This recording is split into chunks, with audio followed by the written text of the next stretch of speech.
Hi friends, எதிர்பார்க்காத ஒரு news தான் இதுதான். ஏன்னா வந்து கேப்டன்ஷிப்லேருந்து ரோஹித் சர்மா வந்து இறக்கியிருக்காங்க. சும்மன் கில்லை வந்து கேப்டனாக போட்டிருக்காங்க வரக்கூடிய ஆஸ்திரேலியா டூருக்கு. ஸோ அதில் வந்து பார்த்திங்க அப்படின்னா இந்தியன் ஸ்குவாட் வந்து அனௌன்ஸ் பண்ணியிருக்காங்க. இதில் வந்து கேப்டனாக வந்து சும்மன் கில்லை போட்டிருக்காங்க. இது எதிர்பார்க்காத ஒரு சிச்சுவேஷனாக தான் இருக்குது.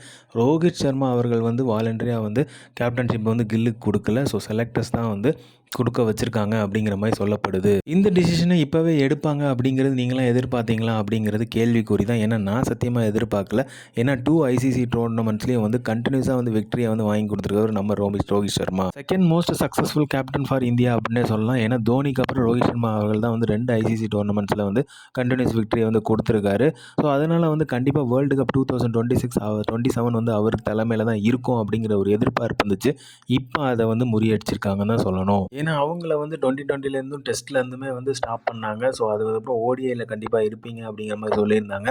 இப்போ பார்த்தீங்க அப்படின்னா கேப்டன்ஷிப் ஆஃப் ஓடிஐலேருந்து ஸ்டெப் டவுன் பண்ண வச்சுருக்காங்க. ரீசெண்டாக வந்து செலக்டர்ஸான அஜித் அகர்கர்கிட்ட வந்து கேட்டிருக்காங்க, கோலியும் ரோஹித் சர்மாவும் 2027 வேர்ல்டு கப் விளையாடுவாங்களா அப்படிங்கிற மாதிரி கேட்டதுக்கு அவங்க அந்த மாதிரி எந்த ஒரு முடிவுமே தெரில, எனக்கும் அது வந்து தென்படல அப்படிங்கிற மாதிரி டிப்ளமேட்டிக்காகவும் பதில் சொல்லியிருக்கதா சொல்கிறாங்க.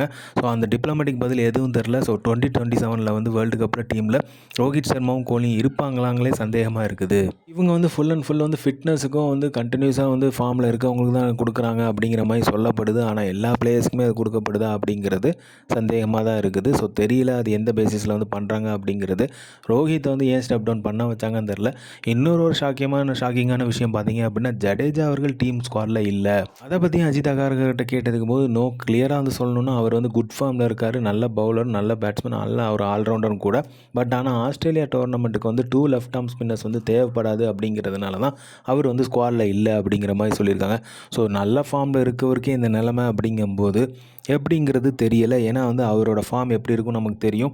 ஃபைனல் கப்பில் கூட சரி, அதுக்கப்புறம் வந்து வேர்ல்டு கப்லேயும் சரி, அதுக்கு முன்னாடி கூட பார்த்திங்க அப்படின்னா ஆஸ்திரேலியா வச்சு செமையான ஒரு பர்ஃபார்மன்ஸ் கொடுக்கணும்னா ரவீந்திர ஜடேஜா. ஸ்டார்டிங்லேருந்தே நம்ம வந்து பார்த்தோன்னா தெரியும் ரவீந்திர ஜடேஜோட ஃபார்ம் வந்து எப்படி ஆஸ்திரேலியாவுக்கு அகேன்ஸ்டாக இருக்குங்கிறதும் நமக்கு நல்லாவே தெரியும்.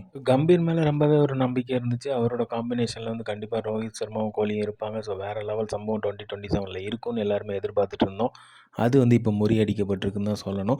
ஸோ 2027 ரோஹித் சர்மாவும் கோலியும் இருப்பாங்களாங்கிறது கேள்விக்குறியாக இருக்குது. ஏன்னா அசால்ட்டாக எல்லாருமே ட்ராப் டவுன் பண்ணுறாங்க அப்படிங்கிறது தான் எதார்த்தமும் கூட.